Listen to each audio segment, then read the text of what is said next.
त्यहाँ कुलो बनाएको हो पानी आउने भनेर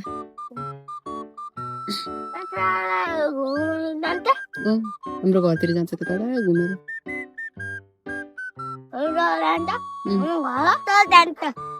कताबाट त्यहीँबाट जान्छ कि कुलो कुलो त्यहाँबाट कुलो कुलो हुँदै हुँदै जान्छ कि यताबाट उहाँ जान्छ अनि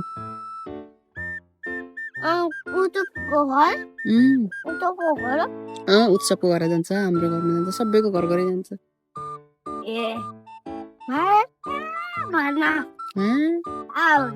अब थाहा भयो आऊ त्यता नजाऊ आऊ हामी कहाँ जाने हिँडेको हो र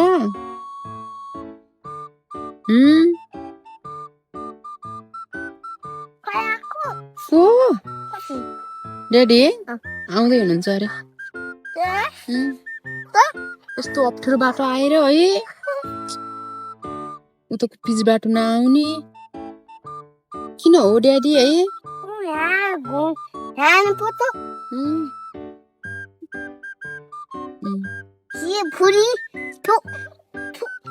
के भयो गनायो के गनाएको